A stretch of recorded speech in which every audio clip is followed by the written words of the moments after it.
Welcome back to another episode of The Breakdown, where we sit here and discuss and analyze and stipulate and conjecturize the information going into these games for the slate today.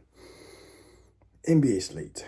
We're talking 2 games on the list. We have the Cleveland Cavaliers, playing their final game of the series against Boston Celtics at Boston Celtics house, 7 o'clock Eastern Standard Time. Man, I wish the series was already over. I'm tired of looking at these numbers, talk about these guys. It's just been so disastrous. So disastrous, okay? They let me down. I'm going to get to that in a second, about how they let me down. Man, so going to this, we have FanDuel has the Boston Celtics at the best odds available at 10:30 in the morning, Eastern Standard Time. Negative 1350 money line for Boston. And a plus 850 at DraftKings for Cleveland. Let that sink in. The reason why, Boston Celtics have the best home record. The only last time they lost 2 times at home during the series because they got loosey-goosey. But they're not going to get loosey-goosey this time. Now it's time to close out. Then we have the plus minus at 14.5. Bo Nelly. Boston, you get the negative, the favorite at negative 110 at DraftKings. Or you get the positive for Cleveland at Caesars at negative 105. With an over-under 205.5. Oh my goodness, why is the series still going on? Oh my goodness. See, the thing about this, aside from the win they got in game 2, which I feel that only came down to Boston Celtics just not having a heart and just trying to just outshoot them in 3-pointer land and they're missing a lot of shots. Only reason why they even happened, aside from that game, like I said, is the Cavaliers not do much. I think the best that they've done in this series was last game of Donovan Mitchell not in the rotation. I really feel that was it. Actually, I'm saying this. I'm talking all this big smiggity smack with these guys. Let me just see exactly. I want to see exactly how accurate I am for this. What these points been for last season? Cavaliers 95 to 120 loss. Cavaliers 118-94 win. Okay, so they didn't do too bad. 106-93 in game 3, but 109-102 lost by 7 points. Only time that actually happened was, like I said, with Donovan not there. And the thing about that is, yes, the potential is, he might want not play this game, so they at least have a chance to do better without him being there. And so get ready for this trade coming up because Donovan Mitchell is probably going to be being traded to another team where he actually has a chance of winning. And this team here, don't get me wrong, Mitchell has done a hell of a lot for the Cavaliers to keep them being relevant in the series. Well, in the series, but in the playoffs. Without him doing his thing, they don't make it here. And past Orlando Magic. And they probably don't make it to the playoffs if he ain't came back finally did his thing, you know what I'm saying? They were struggling for a while without him, but they were still doing respectably good, okay? So this series, not much to say. It's 3-1 right now. This should be the final game of the series. Everyone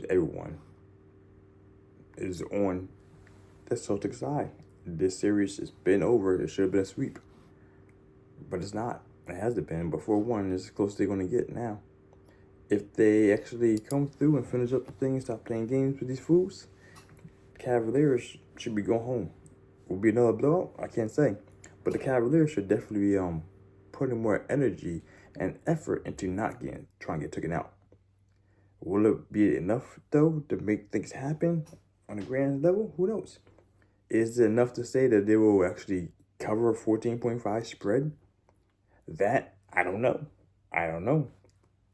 But that's the thing, though. Like, can I trust Boston to cover the spread? See, because the first game of the series, that was the only one where I felt confident in actually laying the spread pre-match for Boston. At that time, I was negative 11.5, right? I think I did. I did like later on, not in the parlay, but as a street bet. And then they covered that one. And then the next one, they went up to 13.5. So I said, okay, cool. The blowout, they're going to do it again. Not a problem. They got this, you know what I'm saying? Who saw that L coming? I would have if I was paying attention and remember what I said about the Celtics. They like to not show up sometimes in the playoffs. So they didn't cover the spread there. And then the next game, they went from 13.5, negative 13.5 favorites down to negative 8.5. They didn't cover the spread there. Right, did they? I just said the numbers. 196. Nah, I figured it out. Either way, did they be down? Negative 8.5, yeah. They didn't cover the spread there. And then the 7.5, the last game, they didn't cover the spread there either. So, can I back up the Celtics? I know they're a much better team. Are they going to be blowing another team out again? Who knows? Cavaliers are pretty trash on the road. So that's a little bit of extra oomph to put on the side of Cavaliers getting blown out and then negative 14.5 being reasonable. But it's still a high number. So I don't know. And again, if they're blowing out these cats, 205.5, can we rely on the Cavaliers to do enough heavy lifting on the side to actually stay relevant and make this over 205.5? Let's see, is our good friend Donovan Mitchell in or out? Oh my goodness. We have game time decision. Jared Allen, of course, nothing changed there. Karis LeVert, game time decision. Left knee hurts. Donovan Mitchell, left calf strain, game time decision. Craig Porter. We got a guy named Craig on your team, you know what I'm saying? Unless she's hitting, unless he got a brick in his hand. We can't rely on him to do too much. He ain't dropping Debo. And then last but not least, any on the Celtics side? Nope, left on the Celtics. Celtics are fully healthy. Aside from Porzingis. Nothing changed there, right? This is the decision right here. This is the decision. Are we going to... I mean, because the money line is stupid high. Like, I would consider doing that, putting in a parlay if it was like at least a 7-legger. That way it gets numbed down a little bit. But it comes down to, do you feel, right now in this situation, do I feel that the Boston Celtics are actually going to be able to carry the weight and spread this game out and blow these guys out? Even though Donovan Mitchell is probably going to be in the game today. Because I would say if Donovan Mitchell died in the game, they'd be fine. But no, they did better if I'm being there. So, Donovan Mitchell in the game. Negative 14.5. That hurts my heart just saying it. Because I can't trust Cleveland right now. I can't trust Cleveland's going to actually pull the weight. That they actually be competitive. Or they're going to play a defense. You know what I'm saying? Like, these things that matter. Like I said, this would be a situation. Like, I really would not be betting these games. Like, typically. But people are betting these games. Guaranteed.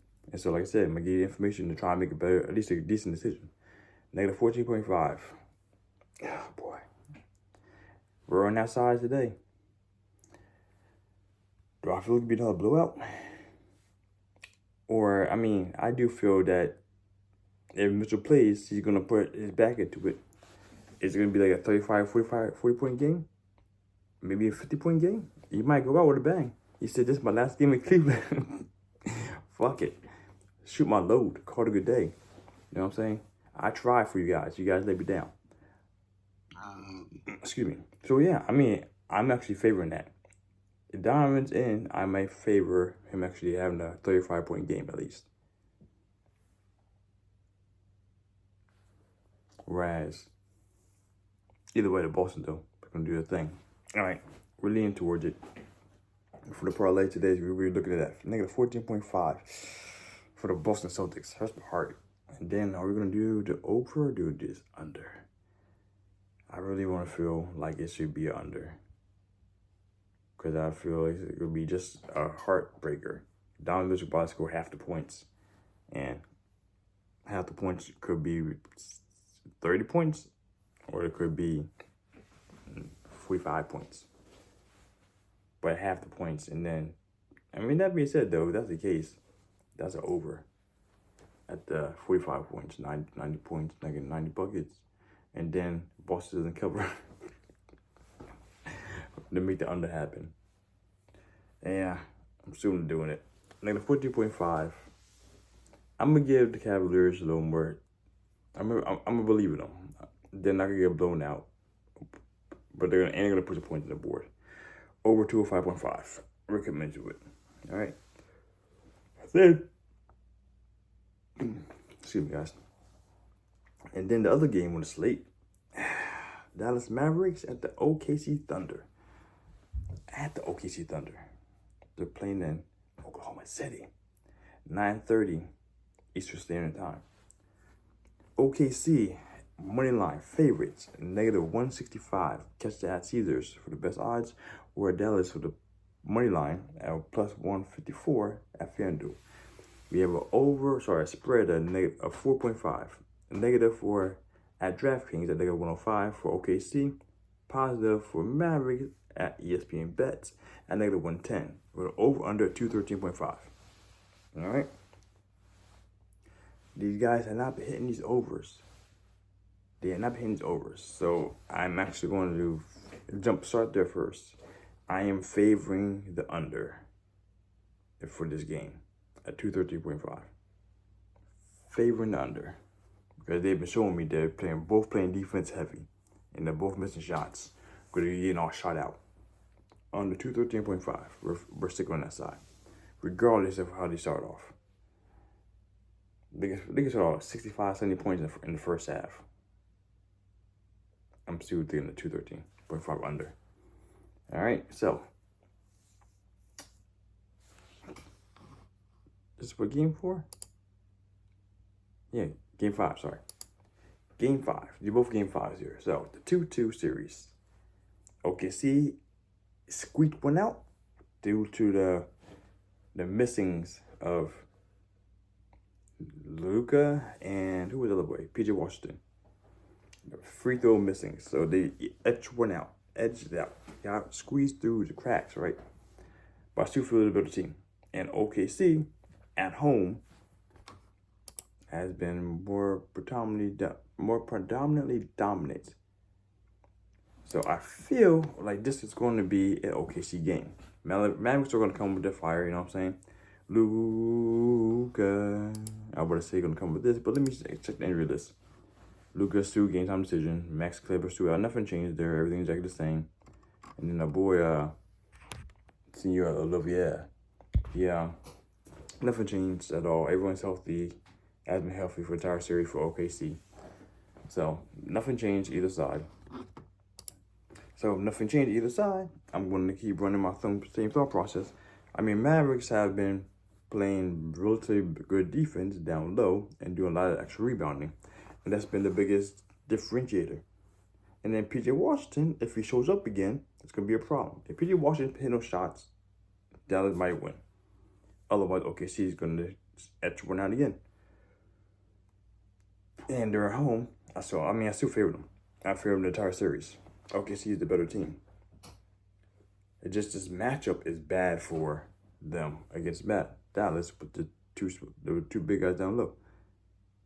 So, all that being said, I'm going to make this one short and sweet. OKC is going to get this dub. They're going to do what they've been doing and playing very, very, very consistently right against the crack your ass basketball. Like no matter how high they scored, Dallas scored, OKC was right on the heels every time. Even when they were up at 11 on them, still came right back. Nothing changed. So, am I feeling confident enough to throw a negative 4.5 for OKC to win? Yes, I am. Home game and Mavericks, they definitely want. This is a very pivotal game as well. This is a very pivotal game, so I do feel that even though that's going to be the case, Mavericks going to come show up, but someone's going to falter offensively. I don't know if it's Kyrie, it's going to be PJ, but someone's going to falter, and then someone gets switched out or flopped out for the other guy. I see that happening, and by the time it's going to be a little too late. OKC is going to take a little run and just run with it early on after the second quarter. So, right here, like I said, these guys have been playing so much defense. 213.5 under. We're doing that. And we're going to do the spread. The OKC negative 14. Negative 4.5. I said the adjustments were being made from OKC, and they finally applied the pressure they need to apply the pressure to for PJ. And then they'll open up Kyrie and Luka a little bit, but it's been definitely noticeable that they're not really taking the shots. Luka has been doing his thing, but his over has not been slapping. And on that note, to meet the numbers, exactly what he's been doing for his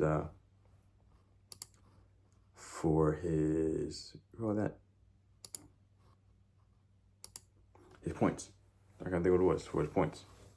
So, boom, where's my man at? Why not do that there? Are they gonna show me what I need to see real quick? We're gonna do that. Luka. Alright, Luka. So, points wise, how have you been doing for 3 points? He hit his over points, 27.5 in game 2. The last time he hit it. Every other time, 19, 22, and 18. 1, 3, and 5. 1, 3, and 4, respectively. All right, so like I said, he's not hitting his numbers. He's not really shooting the ball. Let's verify that. Oh, no. He's been shooting the ball a decent amount, but he hasn't been landing his shots. So that comes with exhaustion as well, too. Also, he's still running with bad knees, so I don't expect much from Luka. I'm actually leaning towards the under.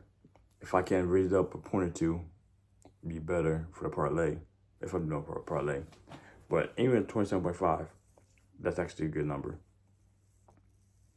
Right now with the way he's playing. Because you don't get better as time goes on with bad legs and injuries from playing such hard-ass defense and hard games. So, if you want a prop, there's a prop for you guys right now. So, add that bad boy on. Actually, don't want to be extra froggy, or just do points or do PRA. Let's see PRA real quick. Oh, PRA is doing better. He actually has hit that in the last 4 games. It actually looks a lot better. So, in that regards, I mean, you could do both if you want. But definitely, this here, for this day, the parlay we're ending this off with, I still expect more the same from OKC. OKC is doing this thing like this.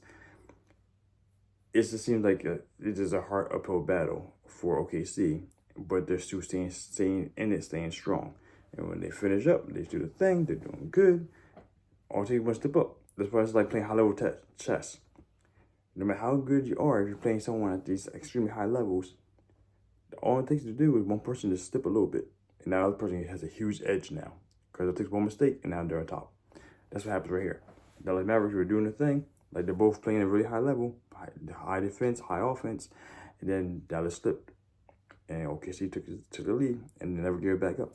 So, they had a chance to. Mavericks definitely had a chance, but exhaustion did not help play out on that road either. So, all that being said, parlay for today, negative 14.5 Boston. I expect to be a close game again. 205.5 over for that game. And then for the other game, we're looking at negative 4.5 for OKC with the over 213.5. So I was thinking about the last thing. Did I say that under? Did I say that under 205.5? Negative 14.5. Not money line. Spread for Boston with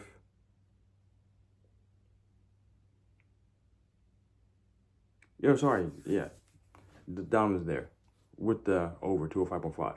I expect a Dominant to pop off. So yeah, that's what it was. Oh, negative 14.5 Boston with the over 205.5 and OKC negative 4.5 spread with the under 213.5. That's what it is. That's the parlay for today, guys. Let's see who gets the money. Let's go out here and make some money together. All right. So with that being said, happy grinding gamblers. Make a wish out.